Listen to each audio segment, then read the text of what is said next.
ये कानपुर में 30 साल से वही हो रहा है, कोचिंग ले लिया आपने? तो वो हमारा एक्सपर्टाइज है। अच्छा, तो अगर जरूरत हो कभी तो हमारे पास ही हो आप तो। ठीक सर, ठीक है मतलब कभी भी एनी टाइम, बस एक फ़ोन की ज़रूरत है, बाकी और कोई ज़रूरत नहीं है। फ़ोन किस लिए, क्योंकि पता नहीं आए तो मिले ही नहीं। ठीक सर, ठीक।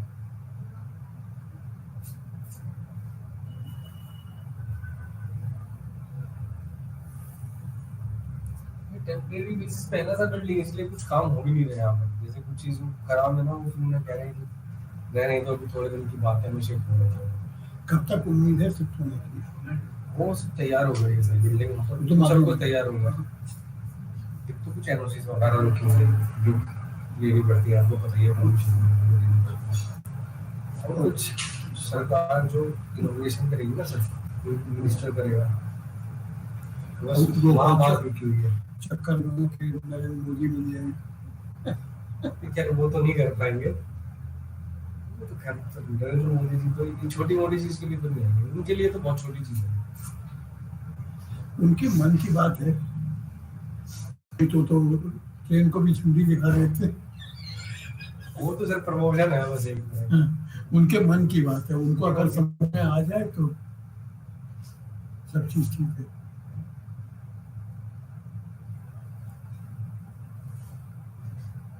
नहीं तो फिर एजुकेशन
उसके लिए सर मैं आता हूँ आपके बनाया ना, फिर कुछ दिन लगना पड़ेगा तैयारी के लिए।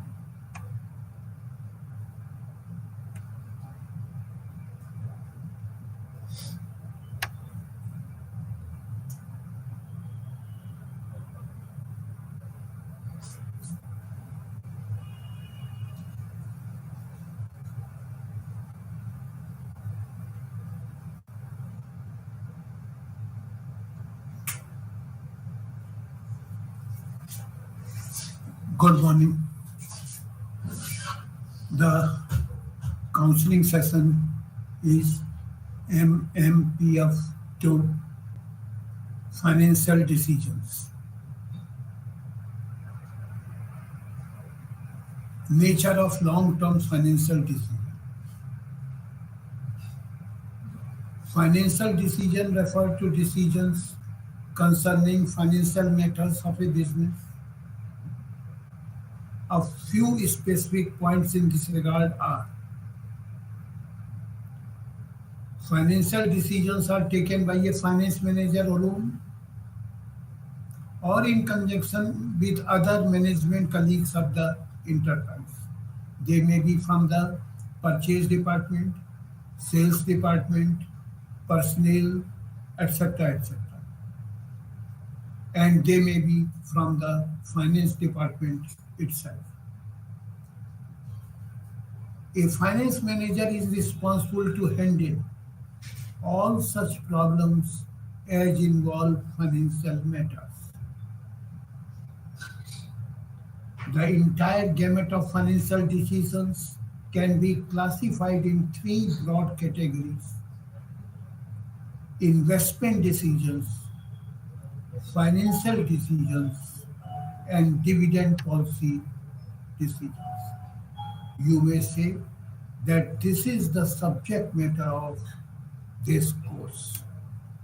We have to study these decisions: investment, financial, and dividend policy decisions. Today we are discussing a short reference to the subject matter: investment decisions. The most important financial decision is concerned with determining the total amount of assets to be held in the firm. The makeup of these assets and the business risk complexion of the firm as perceived by the investors. The salient features of investment decisions are as follows. The investment decisions are of two types, namely long-term investment decisions and short-term investment decisions. Long-term investment decision decides about the allocation of capital to investment projects whose benefits accrue for a long period. It is concerned with deciding what capital expenditure should the firm make, what volume of funds should be committed, how should funds be allocated as among different investment opportunities.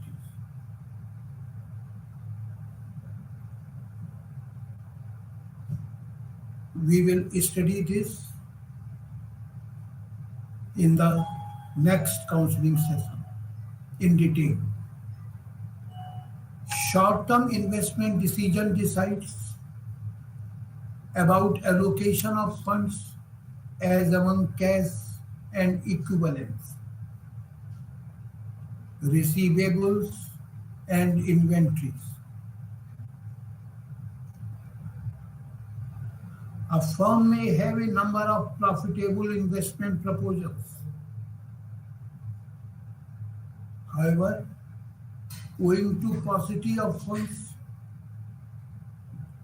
finance managers should be meticulous in choosing the most profitable one. Thrust of financial decisions is on building suitable assets mix. Financing decision. In financing decision, finance manager has to decide about the optimal financing mix. Highlights of financing decisions are as follows. Question of making financial decision arises as soon as the decision regarding investment outlets is made.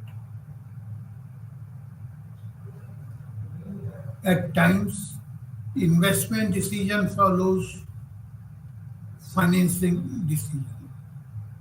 Means sometimes first investment decision is made, then financing decision arises, and sometimes first financing decision is made and then investment decision arises. A finance manager has to decide the appropriate mix of debt and equity in such a way that wealth of the shareholder is maximized. The main purpose of any business is the maximization of wealth. This is the ultimate objective. And the finance minister has to decide in such a way that the wealth of shareholders is maximized. The financing will be either from debt or from equity. What should be the appropriate mix It is to be decided by the finance manager. A finance manager is supposed to delve into the following issues requiring financial decisions. From which sources are funds available? Mainly debt and equity. Debt also from different sources, maybe from banks, maybe from debentures, maybe from financial institutions, etc., etc. To what extent are funds available from these sources? From every source, how much funds are available? What is the cost of funds presently used? And also, next, what is the expected cost of financing? From different sources, what is the cost of funding? And what instruments should be employed to raise funds and at what time? Should firm approach financial institutions for securing funds? What will be the terms and conditions on which the funds will be raised from different sources? What will be the nature of underwriting arrangements? Underwriting, the underwriter takes the responsibility that the shares or debentures will be in one term will be sold or will be subscribed to the full. Otherwise, the underwriter will take the responsibility and will make the payment and will himself subscribe to the shares or debentures. What innovations can be made in raising funds? From wide variety of sources. A finance manager has to be in constant touch with financial markets. Financing decisions are primarily concerned with capital structure, equity capital, preference capital, or debt equity composition. What is the share of equity and what is the share of debt? The third decision is dividend policy decision. Dividend policy decision decides about allocation of business earnings between payment to shareholders and retained earnings. Whatever profit has been earned by the business unit, this may be either retained in the business itself, retained in the company itself, or may be distributed to shareholder. How much is to be distributed to shareholder and how much is to be retained? This is the scope of dividend policy decision. A few specific points in this regard are as follows. Number one, closely related to the issue of raising finance is the issue of distribution of profits.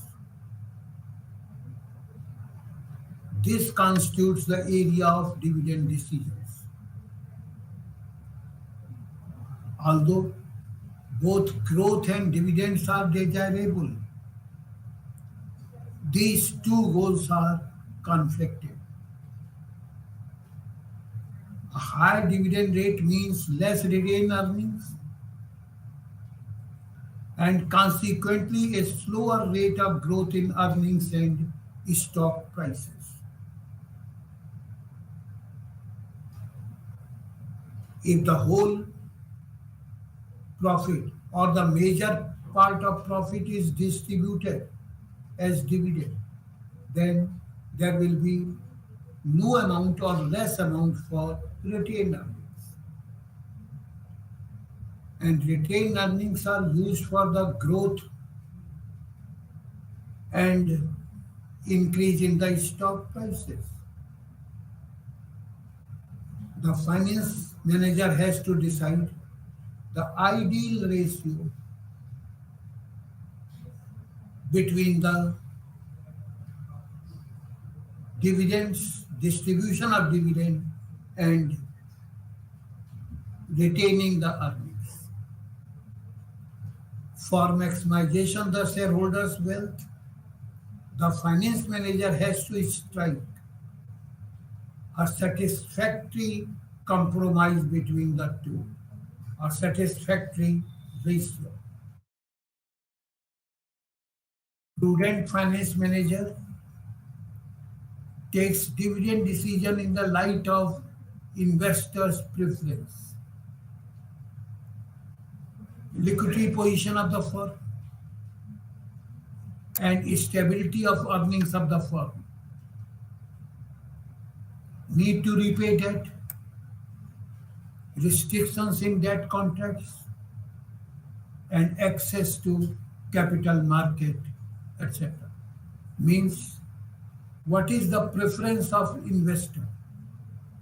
Whether investor wants immediate payout or dividend, or investors want increase in the value of share. Normally, investors want both. He should be paid dividend for current use as well as the prices of shares should increase. For payment of dividend, the financial manager has to see the liquidity position of the firm, whether sufficient cash we want to invest in a new business, new building, want to purchase new machinery, but if the finance is not available, the decision will be useless. And finance is available, but if proper investment decision is not made, then it will be a source of future loss, and that will be a bad decision. In fact, neither decision by itself makes sense without the other. There would be no financing decisions to make in the absence of investment decisions, and vice versa. Number two, investment decisions versus financing decision, fundamental difference. What is the fundamental difference between the two? Evidently, both financing as well as investment decisions involve a certain selection of cash flows. Typically, a financing decision involves accepting cash today, that is inflow from the capital market, and repaying the same together with interest or dividend. Interest in case of debt and dividend in case of equity, subsequently over a period of time, that is outflows. On the other hand, an investment decision involves investing the cash today in the product market, that is outflow, and receiving a stream of earnings inflows subsequently. Or you may say that there is inverse correlationship. Inflows of the finance will become outflow of the investment, and vice versa. Relationship through net present value. If after paying all lenders their interest and shareholders their normally expected dividend, some surplus is left, obviously it will belong to the shareholders, thereby increasing their wealth. Obtaining a positive net present value we are discussing after some time, implies the same thing as minimizing the cost of capital. Wealth maximization and maximization of profit pool objectives. Wealth maximization objective has come to be widely recognized criteria with which the performance of a business enterprise is evaluated. The word wealth refers to the net present worth of the firm.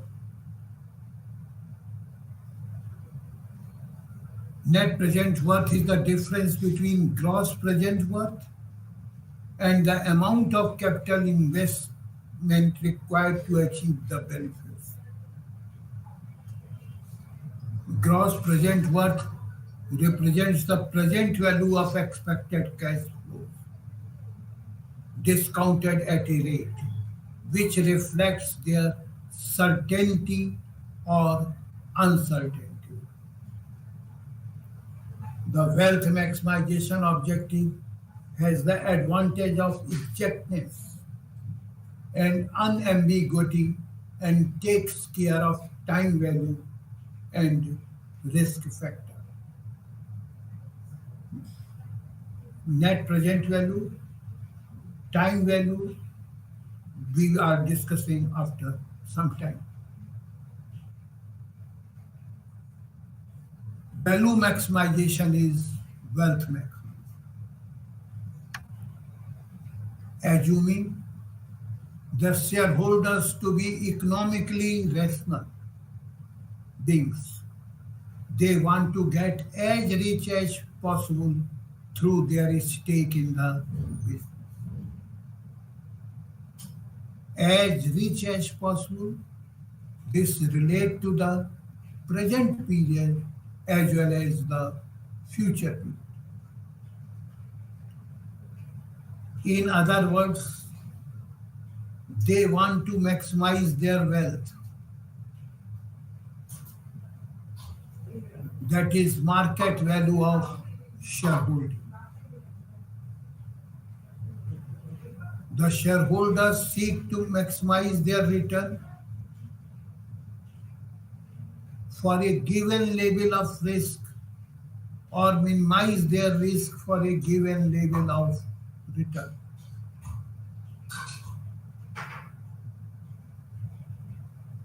Objective of maximization of profit pool. A profit pool can be defined as the total profits earned in an industry at all points along the industry's value chain. It includes disaggregation of processes, mapping of the value chain beyond the confines of legal entities, adoption of flexible organizational structures,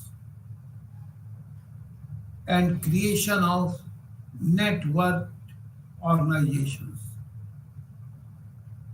Main highlights of this objective are: profit pool concept is based on the concept of looking beyond the core business. Shape of a profit pool reflects the competitive dynamics of a business.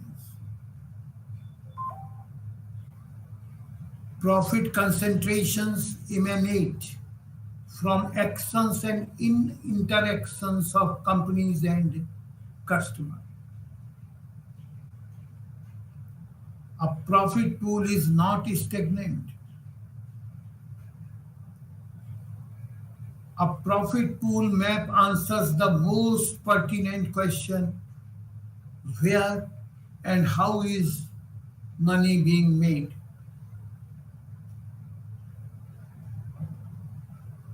Profit pool may prompt the management to examine how same profit sources exert influence over others and same shape competition.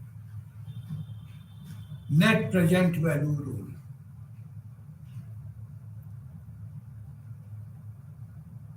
Net present value is actually, in common sense, if we take the formula of compound interest, net present value is the principal of a particular amount in future. Wealth maximization gives net present value rule as the most basic rule of financial decision making. The concept of net present value is based on the formula of compound interest. The difference of the total present value of every cash received during the life of the investment and initial cash outflow is net present value. Suppose we invest rupees 100 and the interest rate is say 10%. After 1 year, this 100 will become rupees 110. After 2 years, 10% will be added to 110 and it will become rupees 121. In other words, we may say rupees 100 after 1 year is rupees 100 today, or rupees 121 after 2 years is rupees 100 today. This is the time value of money. If we get more than something after, say, more than 110 after 1 year or more than 121 after 2 years, then it will be positive net present value. If we get less than that, then it will be a negative positive value. It should be clear that if the new present value of an investment were to be negative, the investor would be better off by investing their funds elsewhere. Thus, the manager must invest the shareholders' funds only in ventures which yield positive net present value, such that the value of their shares is maximized. Cardinal principles of financial decisions. A finance manager, in his attempt to maximize corporate value of the firm, must keep in view the following basic considerations while making financial decisions. First one is strategic principle.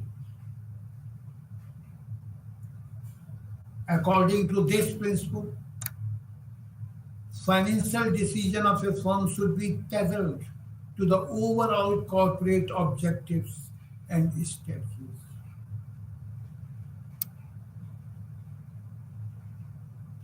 Financial decisions should not be against the corporate objective or strategies. For example, if the corporate objective is to gain maximum share in the market, then financial decision should be taken as per that decision, which increase the market shares in the business. Optimization principle. Thrust of financial decisions should be on intensive use of available funds. And for that purpose, proper balance between fixed and working capital should be sought.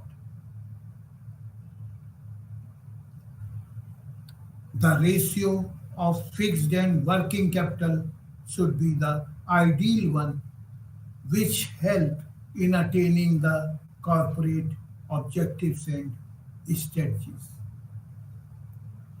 Risk return principle. Maintaining suitable balance between risk and return is the crux of financial decision making. If you take risk, higher the risk, there will be higher the return. But at the same time, there are chances that you may lose the money. What is the suitable balance? This is to be maintained. Marginal principle. According to this principle, a firm should continue to operate up to the point where its marginal revenue is just equal to its marginal cost.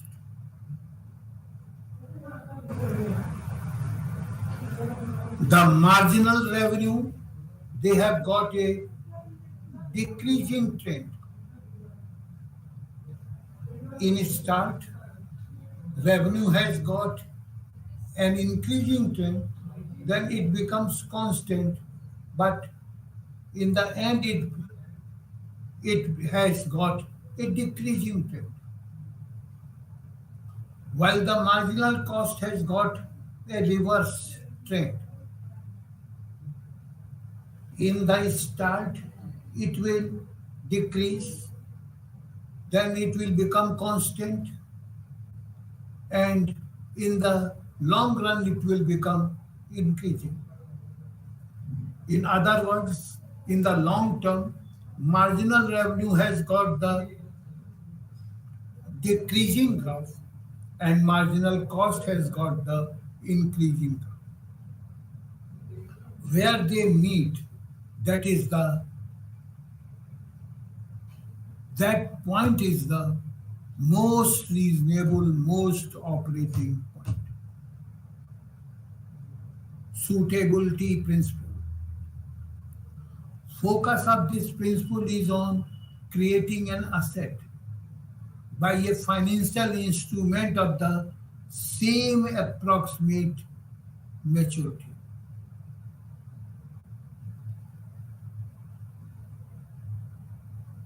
Flexibility principle. According to this principle, financial plan of a firm should be capable to being changed in sync with changing environment. If in the market there is shortage of funds, then the company should have a plan where it need not to get the finance from the market. Timing principle. Timing should be crucial consideration in financial decisions.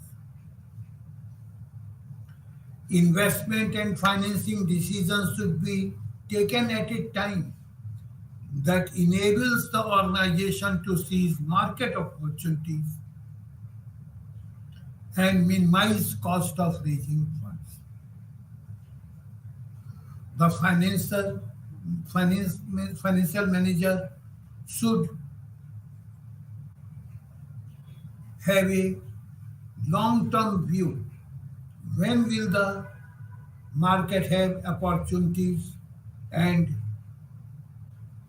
he should be in a position to get the maximum benefit of those opportunities. And at the same time, he must also see that the cost of raising the funds is the minimum. Time value of money. Time value of money or time preference for money is one of the central ideas in finance. Money has a time value because of the following reasons. Individuals generally prefer current consumption. If anybody is asked that you may get rupees 100 today or rupees 100 after 1 year, he will prefer 100 today.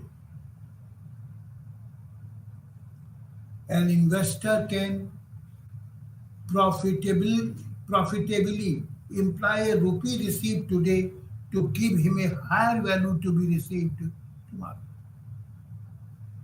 There are various modes available to any investor where he can invest money and he will get after some time a more amount. Future is uncertain. If the investor is getting the same what he is getting tomorrow, he will not invest. As we have just discussed, that rupees 100 after 2 years will become rupees 121. If the investor gets rupees 121 after 2 years, then he will not invest and he will prefer rupees 100 today. Inflationary pressures make the money received in future of lesser purchasing power. You might have heard that if you keep your money in your savings bank account, actually you are losing the money. In savings bank account, normally bank gives 2 to 3% per annum interest, while the inflation is somewhere 5 to 6%. Means we are losing money in the savings bank account. Thus, there is preference of having money at present than at a future point. This automatically means that a person will have to pay in future more for a rupee received today. A person may prefer to accept less today for a rupee to be received in future. We have already discussed that rupees 110 after 1 year in the example is equal to rupees 100 today, or rupees 121 after 2 years is equal to rupees 100 today. They are called compounded value and discounted value. 110 or 121 is the compounded value of rupees 100 today, and vice versa. Rupees 100 is the discounted value of rupees 110 or rupees 120. Determination of implied interest rates, implied principal amount, and annuities. Determination of implied interest rate. Implied interest rate is the rate at which the present value of the amount repaid will be equal to the amount borrowed. As we have taken the example, rupees 121 after 2 years, rupees 100 today, they are equal at the rate of 10%. Therefore, the implied interest rate is 10% for the amount borrowed rupees 100 and amount repaid rupees 121 after 2 years. Determination of the implied principal amount. Implied principal amount is the amount which is equal to the present value of the amount repaid at the required rate of interest. For example, in the same example, if the required rate of interest is 10%, then if the rupees 121 is paid after 2 years, then implied principal amount is rupees 100. Determination of annuities. Annuities are the installments, the total of whose present value is equal to the initial output. In example which we have taken, rupees 110 is after 1 year and rupees 121 is after 2 years. But if these amounts are same, say rupees 1000 every year is paid, say for 10 years. So for rupees 1000 paid after 1 year, what is the present value today? Rupees 1000 paid after 2 years, what is the present value today? And so on for every rupees 1000 paid from 3rd year to 10th year. And the total of these present values, if they are equal to the principal, then it is the annuity amount. Factors influencing long-term financing decisions. A finance manager has to exercise great skill and prudence while taking long-term financial decisions, since they affect the financial health of the enterprise over a long period of time. The factors affecting his decisions are: first, external factors, state of economy, that is phase of trade cycle. You know that in trade cycle, there are sometimes boom, sometimes depression. In which state economy is there, whether it is in boom or it is in depression. Institutional structures of capital market, whether they are developed or undeveloped. State regulations in financing, if they are debt equity norms, dividend payment restrictions, etc. Taxation policy.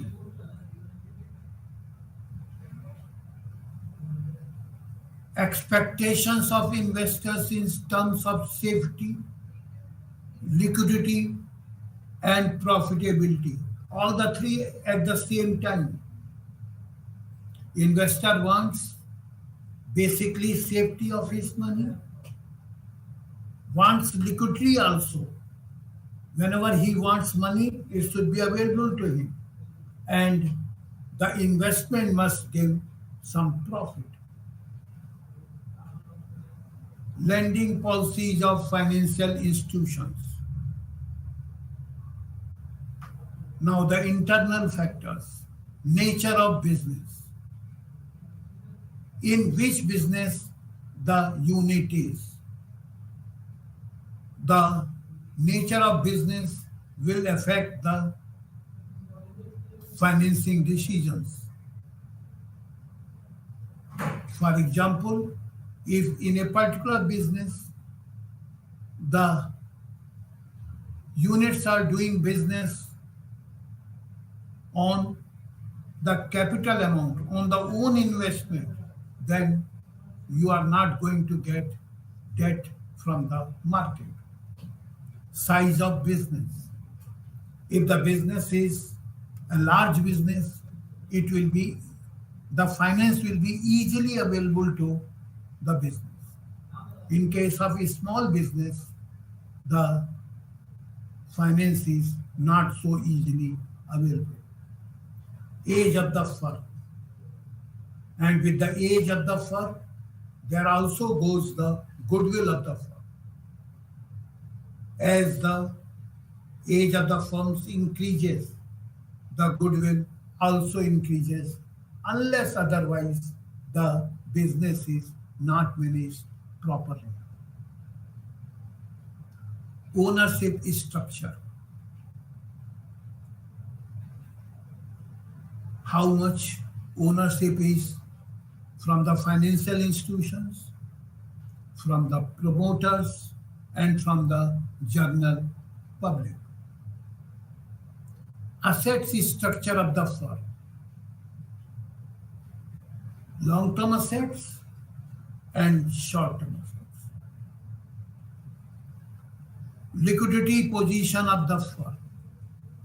Availability of cash. If there is surplus cash, the decision will be different from if there is paucity of funds. Expected return, cost, and risk. How much return is expected? What is the cost of investment? What are the risks involved? Probabilities of regular and steady earnings, and the attitude of management. Now the next part, cost of capital. The term cost of capital refers to the minimum rate of return that a firm must earn on its investment so as to keep the value of the enterprise intact. It represents the rate of return which the firm must pay to the suppliers of capital for use of their funds. The following are the basic characteristics of cost of capital. Cost of capital is really a rate of return. It is not a cost as such. Means normally the cost is related to the absolute amount. Here it is not. It is the rate of return. Means if the bank has given you a loan of rupees say 10 lakh at 12% rate of 12% per annum rate of interest, then cost of capital is 12%.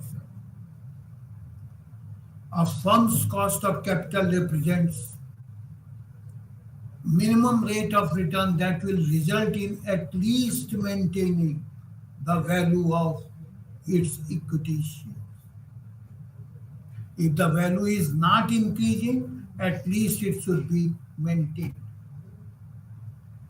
Means if we have taken the loan at 12% per annum rate of interest, and the amount is invested in the firm. What return we will get?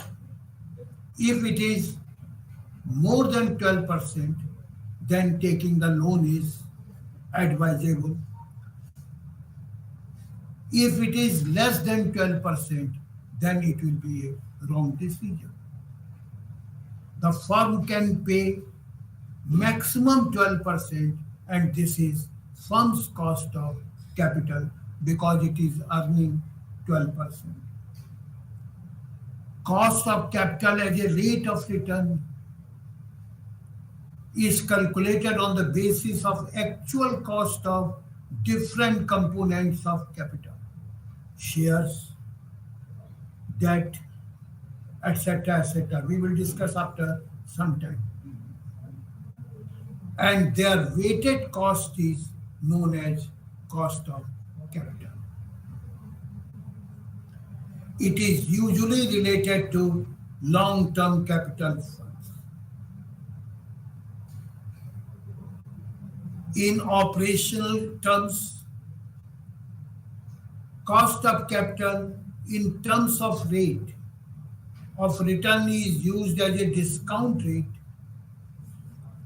used to discount the future cash inflows so as to determine their present value and compare it with investment outlay.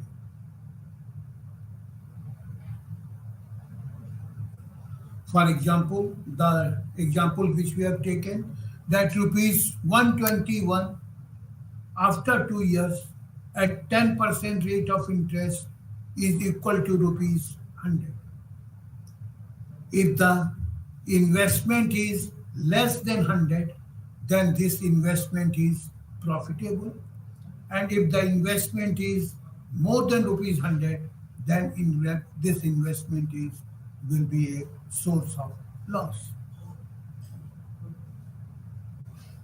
Cost of capital has three components.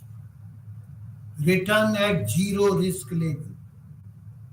Normally, the investment in the government securities is taken as zero risk level. Premium for business risk. The business in which we are dealing, they have got certain risk.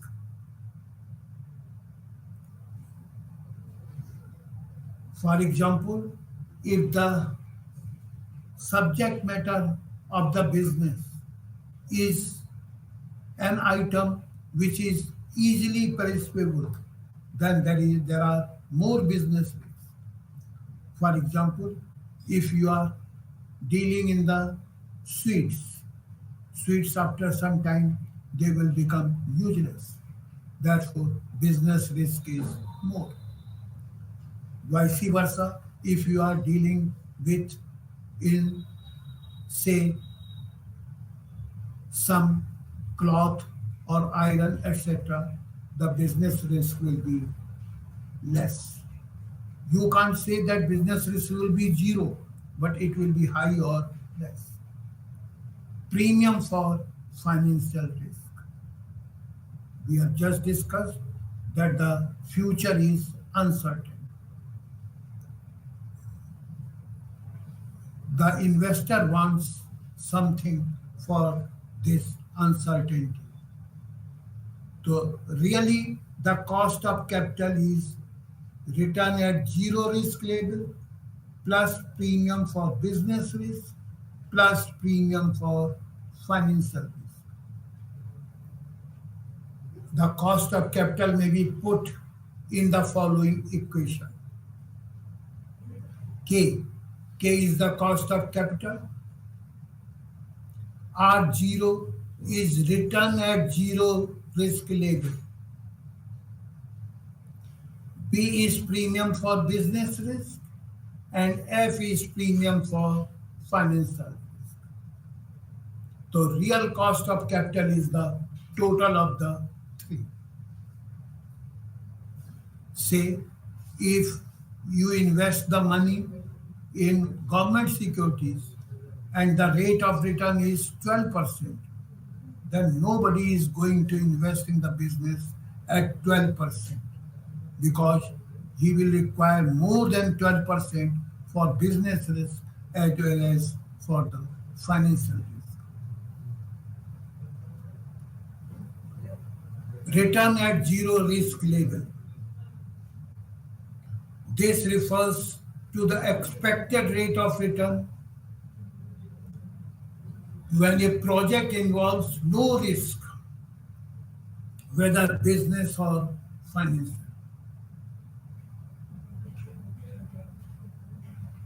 As we have just discussed, for reference purpose, return on sovereign bonds, government securities is taken as risk-free rate. Purchasing power risk arises due to changes in purchasing power of money.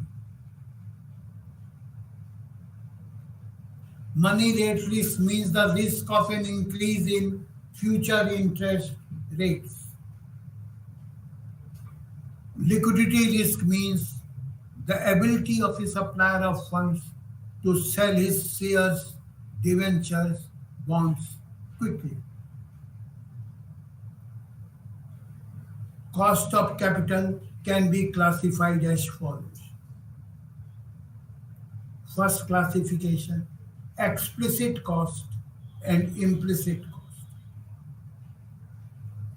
Explicit cost is the discount rate that equate the present value of the expected incremental cash inflows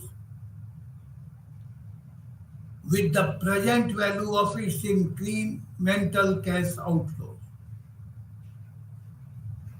Thus, it is the rate of return of the cash flows of financing opportunity. In contrast, implicit cost is the rate of return associated with the best investment opportunity for the firm and its shareholders that will be foregone if the project presently under consideration by the firm were accepted.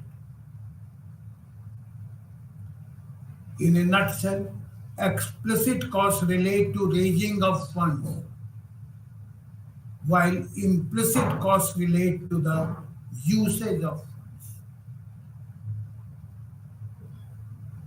Average cost and marginal cost. The average cost is the weighted average of the cost of each component of funds. All the sources have got their cost, and their weighted average is known as the average cost. Weight may be the amount which has been financed from every source. For example, if rupees 10 lakh is from the equity, rupees 20 lakhs is from the debentures, and rupees 70 lakhs is as the bank loan, then the respective weight will be 1 lakh, 10 lakhs, 20 lakhs, 70 lakhs, or 1:2:7. After ascertaining cost of each source of capital, appropriate weights are assigned to each component of capital. Marginal cost of capital is the weighted average cost of new funds raised by the firm. If, in the same example, our total investment is 10 lakh, 20 lakhs plus 70 lakhs, or rupees 1 crore, say a further 30 lakhs is obtained, then what is the cost of this rupees 30 lakh? This is the marginal cost. Future cost of capital. Future cost of capital refers to the expected cost to be incurred in raising new funds, while historical cost represents cost of capital incurred in the past in procuring funds for the firms. In financial decision making, future cost is more relevant.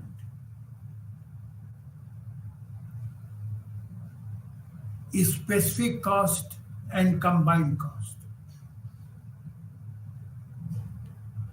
The cost of individual components of capital